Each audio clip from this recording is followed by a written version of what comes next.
अस्सलाम वालेकुम, मैं हूं इमरान आज़म और मेरे साथ मौजूद हैं ईसा नकवी। ईसा नकवी साहब, मंगल और बुध की दरमियानी शब जो कुछ अडयाला जेल के बाहर हुआ, आप वहां पे मौजूद थे, आपने उसको कवर किया। और फिर उसके बाद जो पहली जुमेरात आई तो पहली दफ़ा है कि वज़ीर आला खैबर पख्तूनख्वा सोहेल आफरीदी अडयाला जेल के बाहर नहीं आए। क्या सोहेल आफरीदी ने और PTI ने ये समझ लिया है कि अब इमरान खान की से किसी की मुलाकात अब नहीं होगी, हुकूमत जो है वो मुलाकात नहीं करने देगी?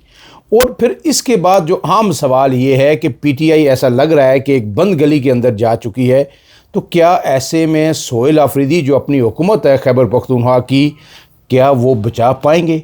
अच्छा, हुकूमत के हवाले से तो बड़ा दिलचस्प बात है कि ये वो सवाल है जो जिस दिन उन्होंने हल्फ उठाया उस रात वज़ीर आला हाउस की जो NXC है उसमें वो शिफ्ट हुए थे।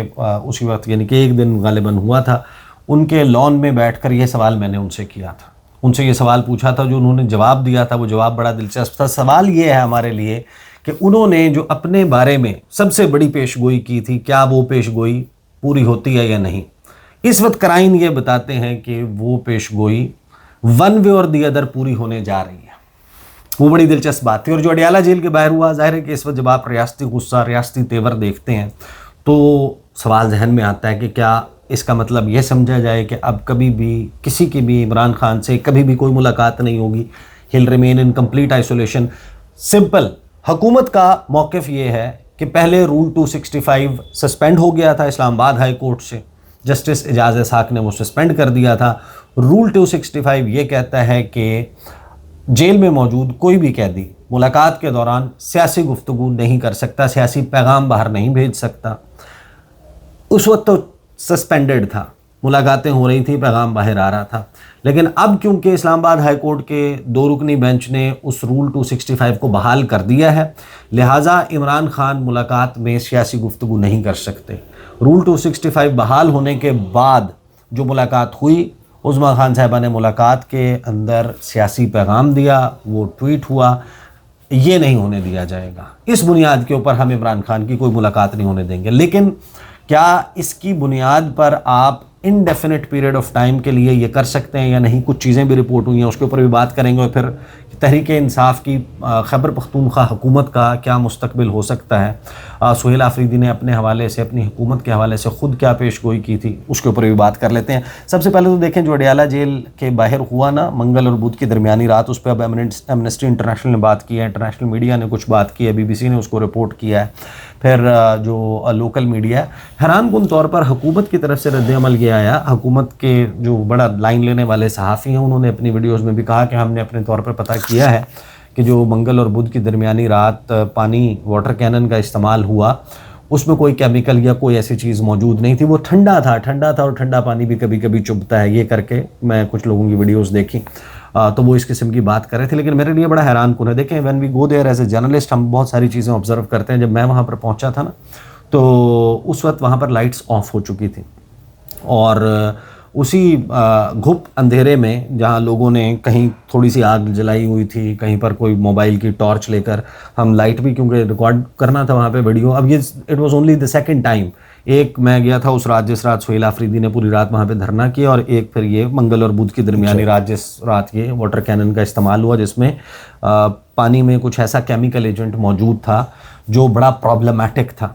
तो हमने जाके जब ऑब्ज़र्व किया, वो फेंस जहाँ पर लगाते हैं बिल्कुल पेट्रोल पंप के सामने, उस फेंस के बिल्कुल आगे जो है वो अलीमा खान साहिबा, इमरान खान की सिस्टर्स, तहरीक इंसाफ के वर्कर्स, अल्लामा राजा नासिर अब्बास, बाकी बहुत सारे रहनुमा तहरीक इंसाफ के MNAs, MPAs, जो मीना खान आफरीदी हैं, बाकी लोग हैं, ये नीचे ज़मीन पर बैठे हुए थे और बिल्कुल अकब में फेंस थी। फेंस के दूसरी तरफ मैंने कोशिश की, अब या तो ये हो सकता है कि अंधेरे की वजह से मुझे नज़र नहीं आया, लेकिन मैंने वहाँ पर बावजूद इसके कि तहरीक इंसाफ का निस्फ के करीब क्राउड, बट एटलीस्ट 35 to 40% ख़वातीन थी वहाँ पे, उनको या उनके ख़िलाफ़ ऑपरेशन करने के लिए जो दूसरी तरफ फेंस के पुलिस एहलकार थे, उनमें मुझे ख़वातीन नज़र नहीं आई।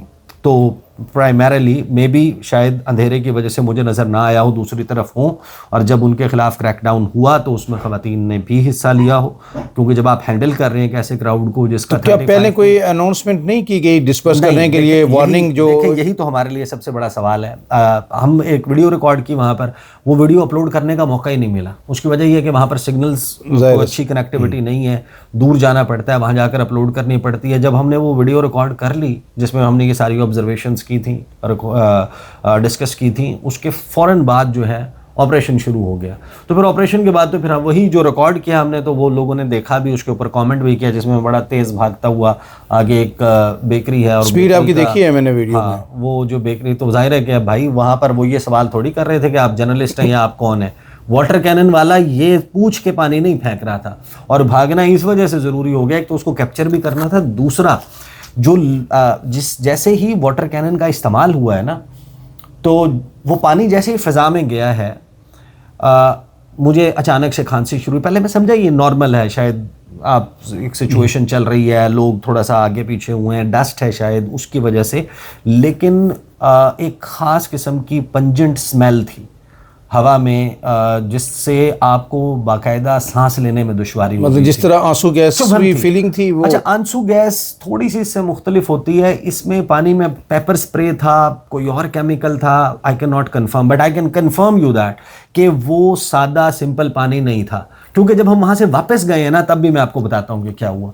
बहरहाल वो जब हुआ तो हमारे लिए हैरानकुन ये था, देखें हमने परवेज़ मुशर्रफ के दौर से लेकर आज तक के कम से कम पिंडी इस्लामाबाद के तो तमाम धरने, तमाम एहतजाज खुद ऑन द स्पॉट जाकर कवर किए हैं। उनके खिलाफ आंसू गैस का इस्तेमाल, उनके ऊपर लाठी चार्ज, उनके ऊपर उनकी तरफ से पथराव, जवाबी पथराव, लोगों का सर फटना, सर खुलना, रबर बुलेट्स, वो कमरुल मुनव्वर को भी लगी थी, मुझे याद है, उनको भी लगी थी। वही मेरे जहन में आ रहा था कि ये फैजाबाद में ये हुआ था। ये सब हम कुछ देखते रहे हैं, लेकिन एक चीज़ होती है, देखें सिविलाइज्ड वर्ल्ड में, पूरी दुनिया में भी जो मुरव्वजा तरीक़ाकार है, उसमें एंटी रॉयट गेयर जो है, कि जो नॉन लीथल मीन्स का इस्तेमाल, मुहलिक ना हो ऐसी अशिया का इस्तेमाल प्रोटेस्टर्स को डिस्पर्स करने के लिए इस्तेमाल होता है।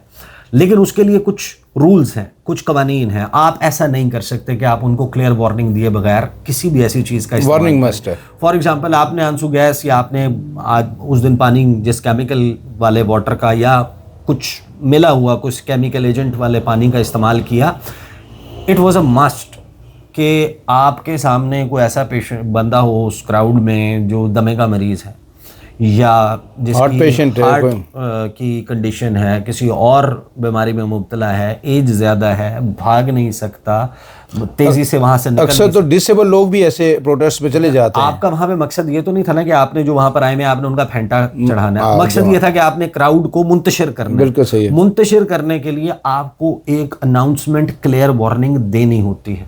इंटरनेशनली जो रूल्स हैं, इंसानी हकूक की तंजीमें जो इस पर काम करती हैं, वो यही कहती हैं कि आप इन मीन्स का, अच्छा हैरानकुन तौर पर जो केमिकल वेपन्स कन्वेंशन है, उसके तहत आप इस केमिकल वाले पानी का या इस किस्म की गैस का, नर्व एजेंट्स का इस्तेमाल दुश्मन मुल्क पे जंगी हालात में भी नहीं कर सकते, लेकिन अपनी आवाम के ऊपर आप सर्टेन कंडीशंस में कर सकते हैं। ये भी हैरानकुन है। इसके ऊपर भी एक बड़ी डिबेट है इंटरनेशनली, लेकिन वो हमारा टॉपिक नहीं है।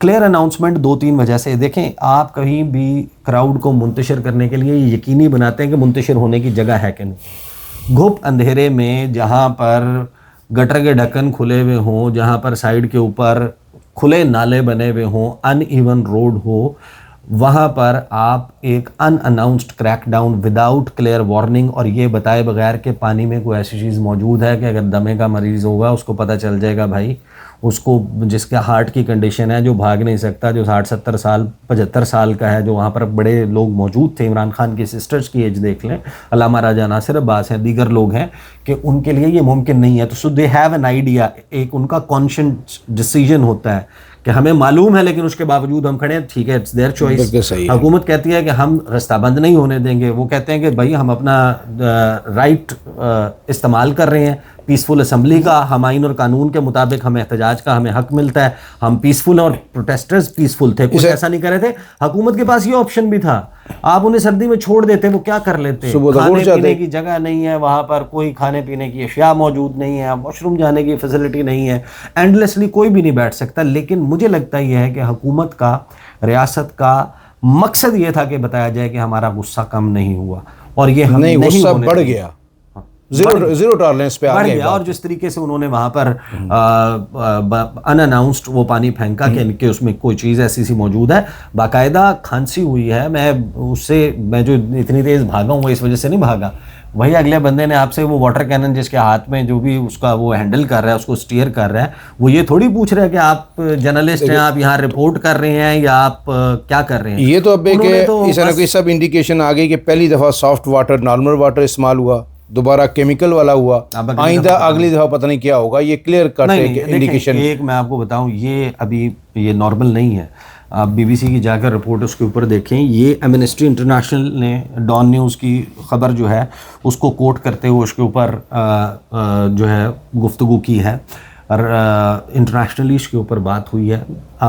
देखें, हम एक मखसूस किस्म की सियासी लड़ाई पाकिस्तान में और उस फेज़ से गुजर रहे हैं। इसका स्केल बहुत ज़्यादा है। माजी में इमरान खान के दौर में भी प्रोटेस्ट भी हुए हैं, प्रोटेस्टर्स पर इक्का दुक्का, यानी कि ये वाले प्रोटेस्टर, पॉलिटिकल प्रोटेस्ट के ऊपर क्रैकडाउन नहीं हुआ, लेकिन कुछ टीचर्स के साथ, कुछ मुलाजमीन के साथ वाक़यात हुए हैं। उस वक्त भी हम बात करते थे जिस स्केल के ऊपर बात थी। इस मरतबा अब जो हो रहा है ये स्केल बहुत ज़्यादा है, और पीसफुल पॉलिटिकल वर्कर्स जो वहाँ पर मौजूद थे, दे वर पीसफुल, मतलब वो वहाँ पर कोई नारेबाजी ज़रूर थी, जिस नारेबाजी से हुकूमत को एतराज़ हो सकता है कि ये किस किस्म के नारे हैं, हल्ला बोल वगैरह, जो इस किस्म के नारे हैं।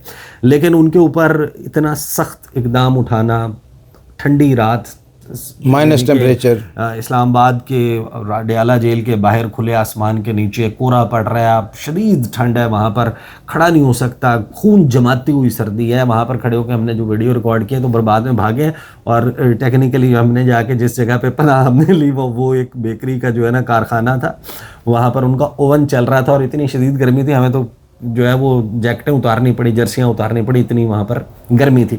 बहरहाल वहाँ पर जो सिचुएशन हुई उसके ऊपर अब इंटरनेशनली देखें जो रिपोर्ट हुआ है, अब ये अगर आपने चेहरा ही पोर्ट्रे करना है पाकिस्तान का, this is so unfortunate.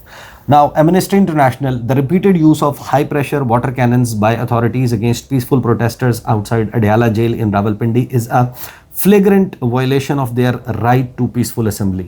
Pakistan authorities must respect people's right to peaceful protest and end the disproportionate and punitive use of force. Last night, a peaceful sit-in protesting the repeated denial of court-ordered visits for Imran Khan was once again dispersed using water cannons in freezing temperatures, with participants alleging the water contained chemical irritants.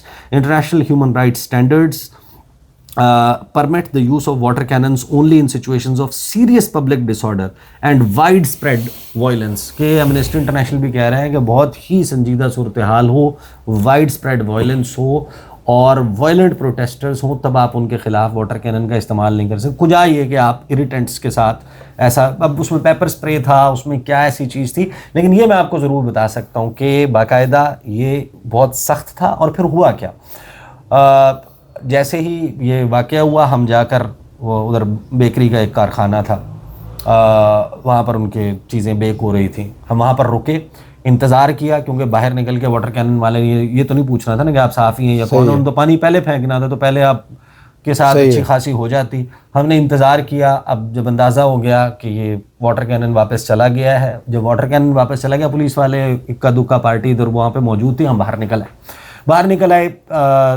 एक दो दोस्तों से पूछा, उन्होंने कहा रास्ता भी खुल गया, क्योंकि प्रोटेस्टर्स चले गए थे। गाड़ी ली है, मैंने कहा कि बजाय इसके कि हम वो DHA वाली साइड से आए, हम इसी रोड के ऊपर वापस चलते हैं। हम वापस चले गए। अडयाला जेल तक कोई प्रॉब्लम नहीं था। अडयाला जेल के बाद भी 3-4 किलोमीटर्स जो है वी वर गोइंग नॉर्मली।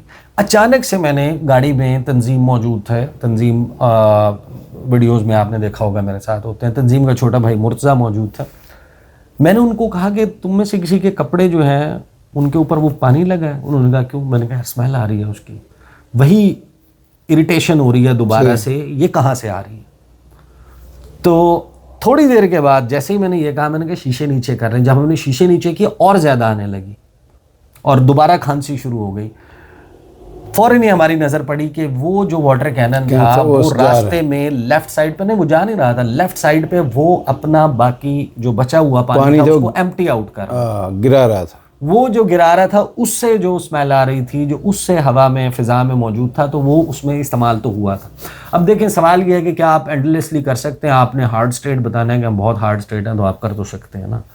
वो अडयाला जेल को कोई तोड़ के फलांग के तो नहीं अंदर जा सकता, इतनी हाई सिक्योरिटी प्रिजन है, तो हुकूमत डिनाई तो कर सकती है। लेकिन देखें, कुछ इंटरनेशनली आपकी कन्वेंशंस एंड ट्रीटीज़ हैं जिनके ऊपर आपने दस्तखत किए हैं, जो International Covenant on Civil and Political Rights हैं, आपके 27 इंटरनेशनल कन्वेंशंस एंड ट्रीटीज़ हैं जिनकी वजह से आपको GSP प्लस स्टेटस मिला है, यूरोपीय मंडियों तक आसान रसाई मिली है। बिल्कुल सही है। तो आप कब तक हुकूमत इसको इंटरनेशनल लेवल पे रिपोर्ट होना, इसके ऊपर बात होना अफोर्ड कर सकती है कि ह्यूमन राइट्स काउंसिल में खड़े होकर कोई पाकिस्तान के इन मामलात को कॉल आउट करना शुरू कर दे? इंटरनेशनली जब इवेंट्स हो रहे हों, बड़े फोरम्स हो रहे हों, आलमी फोरम्स, वहाँ पर कुछ इस किस्म की बदमज़गी हो, मेरा नहीं ख्याल कि वो होगा।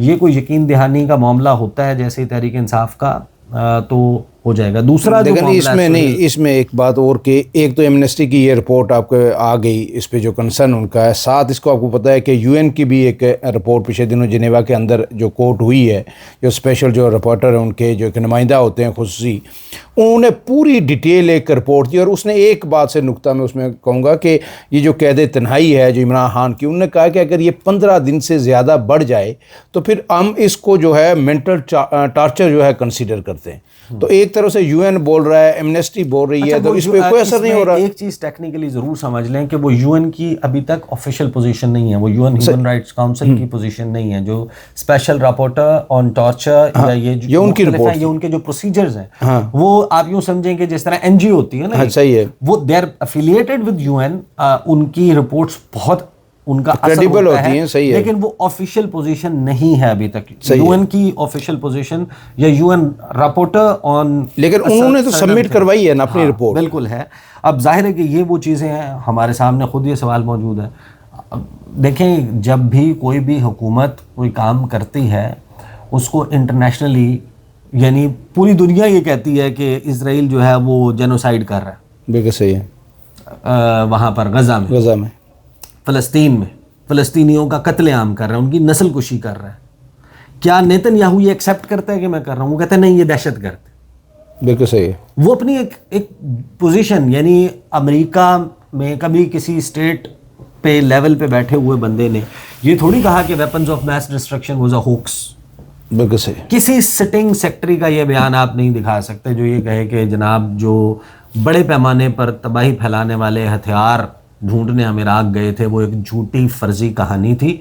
हम दरअसल वहाँ पर मिडिल ईस्ट के ऊपर अपना एक नया वर्ल्ड ऑर्डर, मिडिल ईस्ट का एक नया ऑर्डर तश्कील देने, वहाँ के वसाइल, वहाँ के तेल, उनके ऊपर कब्जा करने और उधर एक ख़ास किस्म के ऑब्जेक्टिव अचीव करने गए थे। नहीं, वो कहते हैं हम इंसानियत को बचाने के लिए बड़े पैमाने पर तबाही फैलाने वाले हैं। दूसरी खबर जो दूसरी जो असल खबर है, सोहेल आफरीदी साहब, जिस दिन उनकी हल्फ बर्दारी की तकरीब हुई, कुंडी साहब की तरफ से, गवर्नर खैबर पख्तूनख्वा की तरफ से इन्विटेशन आया था फॉर दैट, तो हम वहाँ पर थे। वहीं पर सोहेल आफरीदी साहब से बात हुई, उन्होंने कहा कि रात के वक्त मेरे पास एक विंडो होगा जिसमें मिल सकते हैं।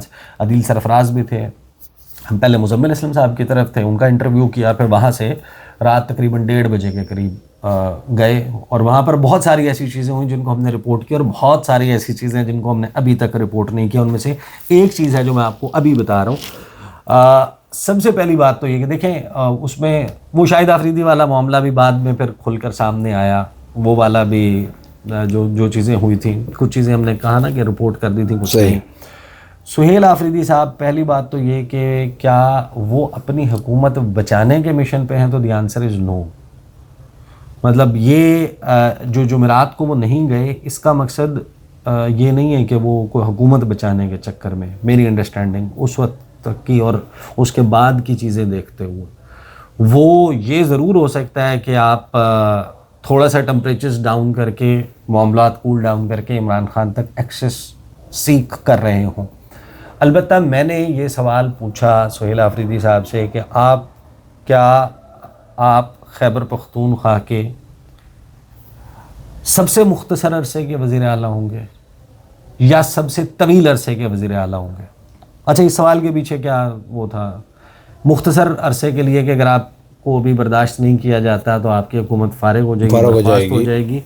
और अगर आपका ऑब्जेक्टिव है, यानी इमरान खान ने आपको जिस मकसद से लगाया, या आप इमरान खान के लिए कोई पॉलिटिकल स्पेस बना लेते हैं तो नेक्स्ट टेन्योर भी आपको मिल सकता है। इसका मतलब यह एज आप देखें तो इतना यंग हैं, तो फिर उनकी जगह इमरान खान किसी और को तो नहीं लेके आएंगे। बिल्कुल सही है। तो क्या आप लॉन्गेस्ट सर्विंग बन जाएंगे कि इस मरतबा भी, फिर अगली मरतबा भी, फिर अगली मरतबा भी, अनलेस कि वो खुद अपनी राहें जुदा कर लें या कोई और सही है मामला हो जाए। तो मैंने इस मकसद से ये सवाल किया था कि आप जो ऑब्जेक्टिव लेके आए हैं वो उसमें सही। तो हैरान कुन तौर पे सुहेल आफरीदी साहब ने अपने हवाले से जो प्रोडक्ट किया था ना, वो टाइमलाइन तो पूरी हो गई है। उन्होंने कहा था कि मैं जो कर रहा हूँ और जो मैं करने जा रहा हूँ, जितना मैं टेम्परेचर बढ़ाने जा रहा हूँ, मुझे 1.5 महीने से ज़्यादा बर्दाश्त नहीं किया जाएगा। ये उन्होंने कहा था। मैंने कहा 1.5 महीना बहुत, इज़न्ट इट टू लेस, बहुत कम नहीं है? उन्होंने कहा ज़्यादा से ज़्यादा 2 महीने। 16 दिसंबर को इस बात को 2 महीने पूरे हो गए। 16 दिसंबर को इस बात को 2 महीने पूरे हो गए। लेकिन सुहेल आफरीदी को जिस दिन उन्होंने वो मस्जिद वाला बयान दिया था ना, सही है, उस दिन के बाद से आपको तमाम चीज़ें ऐसी होती नज़र आती हैं कि उसके बाद उनको जैसे बर्दाश्त नहीं किया। उसके बाद ही गवर्नर राज वाली सबसे पहले बात आई, करार देने वाला प्रोसीडिंग शुरू हो गई आज से, वो सारा कुछ हो गया। तो वो जिसको बर्दाश्त किया जाता है उसके नाम ब्लॉक लिस्ट में, उसके पासपोर्ट जो हैं वो वर्किंग में होते हैं, उसके पास एयरफोर्स के तैयारे की फैसिलिटी होती है, वो जापान का दौरा कर सकता है, वो जिनेवा जा सकता है, वो लंदन जा सकता है, वो घूमता फिरता है, वो अपने सूबे के लिए सारी चीज़ें इन्वेस्टमेंट लेके आ रहा है, वो सब कुछ कर सकता है। जिसको बर्दाश्त नहीं किया जाता उनके साथ तो वही। तो सुहेल आफरीदी साहब ने जो कहा था वो प्रेडिक्शन तो मेरा ख्याल है कि वो पूरी हो गई है। लेकिन आज 5 लोगों के जो इश्तिहारी करार देने के जो है ना इश्तिहार, वो लग गए हैं अदालत। लेकिन 2 चीज़ें बड़ी इंपॉर्टेंट हैं। देखें, एक चीज़ ये कि क्या ये समझा जाए कि तहरीक इंसाफ की हुकूमत का ख़ात्मा, दैट इज़ टेक्निकली, यानी कि उसमें कुछ सवालात मौजूद हैं। एक ये कि आपका जो आइन और कानून है उसके मुताबिक 6 महीने से ज़्यादा गवर्नर राज एक्सटेंड हो नहीं सकता। आपने गवर्नर राज इनिशियली 60 डेज के, फिर 2 महीने के लिए आप मजीद कर लें, फिर 2 महीने के लिए, बिल्कुल सही, 6 माह से ऊपर वो जा नहीं सकता। अब 180 दिन के बाद क्या करेंगे आप, ये एक सवाल मौजूद है ना। आपने गवर्नर राज लगाया, सदर पाकिस्तान ने अपने पास इख्तियार रख लिया या गवर्नर को दे दिया, या उसकी जो कानून साजी का इख्तियार है असम्बली का वो उठाकर उन्होंने दे दिया पार्लियामेंट को, नेशनल असम्बली और सेनेट ऑफ पाकिस्तान को, फिर उसको वैलिडेट भी करा लिया। 6 महीने के बाद क्या करेंगे? 6 महीने के बाद सुहेल आफरीदी वापस आ जाएंगे या तहरीक इंसाफ मीना खान आफरीदी को, लेकिन क्या देखें ना, इससे पहले सवाल ये है कि 180 दिन तो बहुत दूर की बात, पहले 180 घंटे जब उनका रिएक्शन आएगा केपीके के अंदर से, तो क्या वो रियासत बर्दाश्त कर पाएगी? असल सवाल ये है। ये सवाल भी मैंने पूछा था सुहेल आफरीदी से, और शाहिद खटक भी साथ थे। तो उन्होंने कहा था कि 9 अप्रैल 2022 जिस दिन इमरान खान को डी-सीट किया गया था, सही है, उस दिन जो रिएक्शन आया था ना, लोग बाहर निकले थे, उन्होंने कहा उससे 3 गुना ज़्यादा रिएक्शन आएगा, क्योंकि उस वक्त लोग, और खैबर पख्तूनख्वा ख़ास तौर पे, अब हालात हो गए हैं मुख्तलिफ। और उन्होंने कहा कि ये हमारे लिए अभी इस्लामाबाद इस टेम्परेचर में, इन मौसमी हालात में, बहुत सारे लोग तहरीक इंसाफ के कहते हैं कि लोगों को लाना मुश्किल काम, टेक्निकली मुश्किल काम। आपको गाड़ियाँ चाहिए, आपको वॉशरूम चाहिए, आपको खाना चाहिए, आपको लॉजिस्टिक्स चाहिए, आपको दवाइयाँ चाहिए, बहुत सारी चीज़ें हैं जिनका आपका वो है कि कैसे करना है। लेकिन अगर खैबर पख्तूनख्वा में ही हुकूमत वफाकी हुकूमत बन जाए, बिल्कुल सही है, तो फिर हमने एहतजाज तो करना है, तो एहतजाज फिर वहाँ पे होगा और भरपूर तरीके से होगा। अब वहाँ के हालात ऐसे हैं कि जिसमें आप हुकूमत, अगर लगता है किसी एक ऐसी स्टेज के ऊपर सियासी धमाका हो भी सकता है, लेकिन जब आप खैबर पख्तूनख्वा के मारूजी हालात देखें, वहाँ पर जाके लोगों के सेंटिमेंट देखें, मुझे नहीं लगता कि ऐसी कोई हमाकत, क्योंकि इसके ऊपर सुहेल आफरीदी ने ही जवाब ये दिया था। उन्होंने कहा था कि हमारी हुकूमत ख़त्म तो की जा सकती है। वो उन्होंने कहा कि 3.5 साल में जो कुछ 90 दिन में आइन के मुताबिक इलेक्शन होना था वो नहीं हुआ। जो ये जनरल इलेक्शन है तो इसको आपने डिले कर दिया। कौन सी चीज़ें आइन और कानून के मुताबिक हैं जो हुई और फिर कितनी चीज़ें हैं जो नहीं हुई। उन्होंने कहा कि ये हो तो सकता है, लेकिन फिर हमारे जो वर्कर्स हैं, जो हम जमात को फॉलो करने वाले हैं, वो हम तो कहते हैं कि 90% है, बट लेट्स जस्ट से कि वो 50% है या 50% से भी कम है। वो हमारे ख़त्म होने और हमारी जमात के कलदम होने के बाद वो नून लीग तो नहीं ज्वाइन करेंगे, ना वो पीपल्स पार्टी ज्वाइन करेंगे, ना वो परवेज़ खटक के पीछे चले जाएंगे, ना वो आफ्ताब शेरपाओ के साथ होंगे, ना वो एमएल वली के साथ होंगे। उन्होंने कहा कि फिर तो ये जो निकाल रहे होंगे या जो हमारी स्पेस ख़त्म हो रहे होंगे, ये उन्होंने सोचना है कि हमारे जो वर्कर्स हैं वो तो फिर उनको ज्वाइन करेंगे जो ना पाकिस्तान के तराने पे खड़े होते हैं, ना पाकिस्तान के परचम का एहतराम करते हैं। उनका इशारा गालिबन सर हो सकता है कि जब आप कहें कि आपके मैंडेट का एहतराम नहीं किया जाता तो रिएक्शन तो आना है ना। अब ये इट इज़ एनीबडीज गैस के इसके ऊपर एग्जैक्टली इवेंचुअली क्या होता है। होप यही होनी चाहिए कि पाकिस्तान जिस सूरत हाल से गुजर रहा है ऐसे किसी तसादुम का मुतहम्मिल नहीं हो सकता। पीटीआई को भी, हुकूमती जमातों को भी, सबको बैठकर एक दफ़ा ज़रूर ख़ुद से ये सवाल करना चाहिए, हम जो कर रहे हैं क्या हम अपनी आने वाली जनरेशन्स के लिए कुछ अच्छा एहसान कर रहे हैं उनके ऊपर, या ये नुकसान उस हद पर पहुंच चुका है जहां से हम इर्रिकवरेबल एक ऐसी नुकसान जिसकी भरपाई ना हो सके, हम उस तरफ चलें। आखिरी सवाल, इस पे वीडियो लंबी हो रही है, बहुत लंबी हो गई 26 मिनट हो गई। सवाल मतलब ना करें, मज़ीद सवाल मत करें, अगली वीडियो के लिए कुछ उठा रखें। चलें जनाब, वीडियो लंबी हो गई, देखने का बहुत बहुत शुक्रिया। मुझे और ईसा नकवी को दीजिए इजाज़त। अल्लाह हाफ़िज़।